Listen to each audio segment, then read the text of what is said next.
बात पहले महाराष्ट्र के राजनीतिक घमासान की। कुछ ही पलों पहले मुख्यमंत्री उद्धव ठाकरे ने फेसबुक द्वारा अपनी बातें कही। उन्होंने कई अहम ऐलान किए हैं। आज उन्हीं का इंतजार था कि वो क्या कहते हैं। उन्होंने कहा कि मैंने हिंदुत्व पर बात करने वाला मैं पहला मुख्यमंत्री था। बाला साहेब की शिवसेना और इस शिवसेना में क्या अंतर है, आप ये बताइए, और हिंदुत्व के लिए क्या क्या किया है मैंने, सबको मालूम है। उन्होंने जब वो मुख्यमंत्री बने उस दौरान की बात याद करते हुए कहा कि सोनिया गांधी, शरद पवार ने मुझ पर भरोसा जताया था और मुझे शरद पवार ने बुलाकर कहा था कि आपको अब ये पद संभालना होगा। तो मैं अचंभे में रहा था। मैंने कहा था कि मैंने तो कोई स्थानीय निकाय चुनाव भी नहीं देखा, तो ऐसे में क्यों? तो उन्होंने कहा कि नहीं, हम पे आप पर भरोसा है। उद्धव ठाकरे ने यह भी कहा, एक बड़ा भावुक सा उनका संदेश था। उन्होंने कहा कि मैं कुर्सी पकड़कर बैठने वाला नहीं हूं और एक भी विधायक बोले तो मैं इस्तीफा दे दूंगा। मेरा जो रेजिग्नेशन लेटर है, इस्तीफा पत्र है, वो तैयार है। तो कई अहम बातें उन्होंने कही। आपको बता दें, कोविड पॉजिटिव हैं, तबीयत भी उनकी ठीक नहीं है। और सीधे अपने चलेंगे हम सहयोगी सोहित मिश्रा के पास, और सोहित हमें और गहराई से समझा पाएंगे कि क्या क्या निकल कर आया है मुख्यमंत्री के संदेश में। क्या जो अटकलें लग रही थी वो इस्तीफा देंगे, नहीं देंगे, क्या क्या आभास है आपको वहां पर?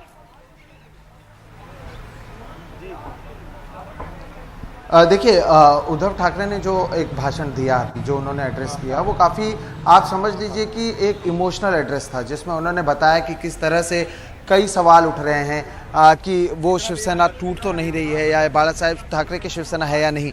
इस पर उन्होंने कहा कि बाला साहेब ठाकरे की ही ये शिवसेना है। 2012 में उनकी मृत्यु हुई, उसके बाद भी हम इससे लड़ते रहे हैं। उन्होंने कहा कि हिंदुत्व पर बात करने वाला मैं पहला व्यक्ति हूँ।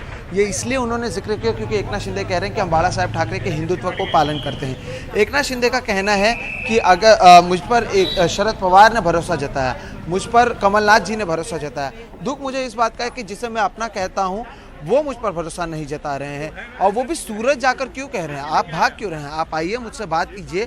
मुझे उस संख्या बल के बारे में नहीं पता करना है कि हमारे पास इतने लोग हैं या इतने लोग नहीं हैं, या एक वोट उनके पास ज़्यादा है या कम। अगर वहाँ पे मौजूद एक शख्स भी ये कह देता है कि हमें आप मुख्यमंत्री नहीं चाहिए, तो फिर अगर आप हमें मुख्यमंत्री नहीं चाहिए तो मैं अभी का अभी इस्तीफा देने को तैयार हूँ। मैं अभी वर्षा बंगले पर हूँ, जो मुख्यमंत्री आवास है। ज़रूरत पड़ने पर मैं मातोश्री बंगले पर भी चला जाऊँगा, लेकिन आप आकर कहिए तो।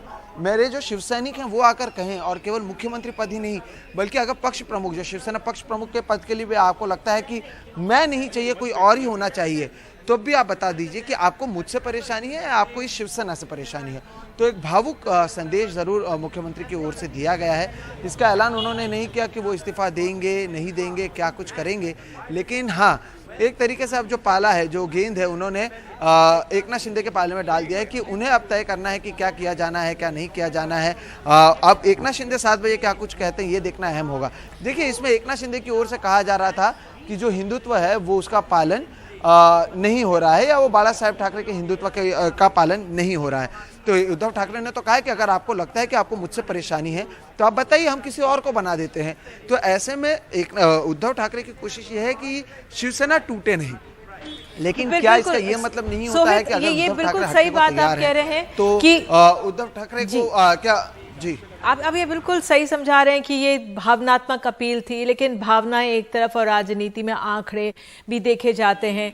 जिस तरह से एकनाथ शिंदे ने एक पूरी लिस्ट जारी कर दी है, और कुछ देर पहले ये भी खबर आई कि चंद्रकांत पाटिल 4 और विधायकों के साथ गए, तो वो डेवलपमेंट्स भी हो रहे हैं उधर गुवाहाटी में, वो भी तेजी से बदल रहे हैं। आपने तो खुद एकनाथ शिंदे से बात की है फोन पे सुबह, वो 40 की बात कर रहे थे, 40 से ज्यादा के विधायकों का वो दावेदारी कर रहे थे। तो क्या इसी से आहत भी हैं उद्धव ठाकरे? जी देखिए, पहली बात तो जो चंद्रकांत पाटिल वाली बात थी उसे रिट्रैक्ट कर लिया है। जिस वेबसाइट ने ये बात चलाई थी, बाद में उन्होंने बताया कि ये बात गलत है और उसे उन्होंने रिट्रैक्ट कर लिया है। रही बात राजनीति की, तो इसमें राजनीति ये है कि शिवसेना में अब एकनाथ शिंदे का कद उद्धव ठाकरे से ज़्यादा बड़ा हो रहा था। जो मैं आपको कल 2 दिन से कह भी रहा हूँ कि एकनाथ शिंदे को लगता था कि उन्हें मुख्यमंत्री बनाना चाहिए, लेकिन वो उन्हें नहीं बनाया गया और उद्धव ठाकरे बने। तो ये उद्धव ठाकरे ने एक पाला, जो गेंद है वो एकनाथ शिंदे के पाला में डाल दिया कि अगर आप चाहते हैं मैं मुख्यमंत्री नहीं रहूं, मैं मुख्यमंत्री नहीं रहता हूं। लेकिन आप आइए, बात कीजिए, उसके लिए इन विधायकों को मुंबई या महाराष्ट्र आना पड़ेगा। ये एक शर्त आप समझ लीजिए इनडायरेक्टली एकनाथ शिंदे ने रखा है। तो ये भी माफ कीजिए, उद्धव ठाकरे ने रखा है। ये भी एक तरीके की राजनीति ही है, जहां पर वो कह रहे हैं आपको मैं नहीं चाहिए तो मैं नहीं रहता हूं, क्योंकि एट द एंड ये सारी चीजें जो हैं वो एक परसेप्शन है जो लोगों के मन में है। जो एक और चीज जिसकी जिक्र मैं कल से कर रहा था कि उद्धव ठाकरे लोगों से मिलते नहीं थे, उसका भी जिक्र उद्धव ठाकरे ने किया कि मेरी तबीयत ठीक नहीं थी, लेकिन जब मैं ठीक हुआ तब तो मैं अस्पताल से भी लोगों से मिलता था। तो एक तरीके से उन्होंने क्लैरिफिकेशन दी है और कहा है कि मैं नहीं चाहता मेरा शिवसेना टूटे। आप चाहते हैं मैं यहाँ से हट जाऊँ, मैं ये वर्षा बंगला से हटकर मातोश्री जो बांद्रा में मेरा खुद का एक बंगला है, मैं वहाँ पर जाकर रह लूँगा, लेकिन आप आकर कहिए। तो क्या अब एकनाथ शिंदे जो कह रहे हैं कि मैं शिवसैनिक हूँ, मैं बाला साहब ठाकरे का शिवसैनिक हूँ, वो आकर बात करते हैं, क्योंकि संवाद करने के लिए इन्होंने जगह ओपन रखी है। अब अगर इसके बावजूद एकनाथ शिंदे कहते हैं कि नहीं मेरे पास आंकड़ा है, या मैं मुख्यमंत्री पद का दावेदार हूं, या हम साथ में हैं, मैं शिवसेना हूं, तो इससे जो परसेप्शन है, एक इमेज परसेप्शन है, उसे लेकर क्या हो सकता है ये देखना अहम होगा। बिल्कुल सोहित, जो आप इमेज परसेप्शन की बात कर रहे हैं, कोविड का समय था, सोहित जो तो वो बात आपने इस तरह से करते थे जी, जो आप इमेज परसेप्शन की बात कर रहे हैं, लेकिन दूसरी तरफ ये भी आप देखें कि उद्धव ठाकरे ने ही चीफ व्हिप और विधायक दल के नेता पद से एकनाथ शिंदे को हटाया था जब वो सूरत में मौजूद थे। और तब ये कहा जा रहा था क्या जल्दबाजी की है शिवसेना की तरफ से, मुंबई हेडक्वार्टर्स की तरफ से क्या जल्दबाजी हुई कि उनको क्यों हटाया गया? क्योंकि आप लगातार बता रहे हैं कि वो पहले से 2.5 साल से नाखुश नजर आ रहे हैं। आदित्य का कद जैसे बढ़ा या जिस तरह से संजय राउत का कद बढ़ा, उससे वो आहत थे। तो और जो चीफ व्हिप के पद से जिस तरह से हटाया गया एकनाथ शिंदे को, तो वो भी एक तरह से कदम उठाया गया था। और आज हम दूसरा रूप देख रहे हैं शिवसेना का, जो इमोशनल है, इमोशनल अपील है, और ये भी अपने आप में बहुत अहम है।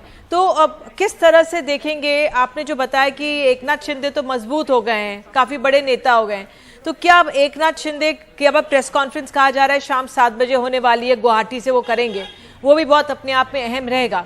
लेकिन एक स्पीकर भी यहाँ पे नहीं है, आंकड़े भी इनके पास कम हैं।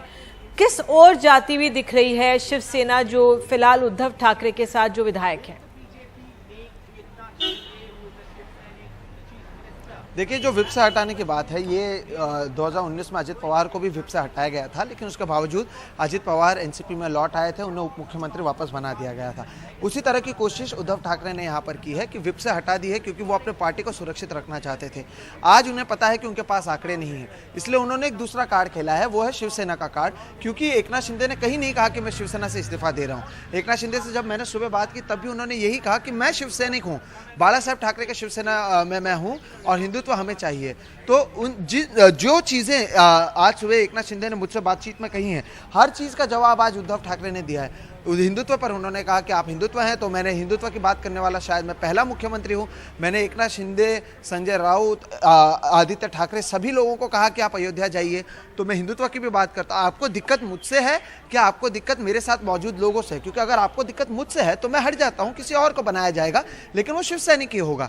तो इनकी कोशिश वही है कि आप आएँ और बात करें, शिवसेना पार्टी न टूटे। क्योंकि अगर एकनाथ शिंदे अब इसके बाद कहते कि नहीं हमारे पास आंकड़े हैं, तो उनको इसके भी जस्टिफिकेशन देना होगा कि वो जाकर मुख्यमंत्री उद्धव ठाकरे से बात क्यों नहीं कर रहे, जब वो कह रहे हैं कि मैं हटने को तैयार हूं।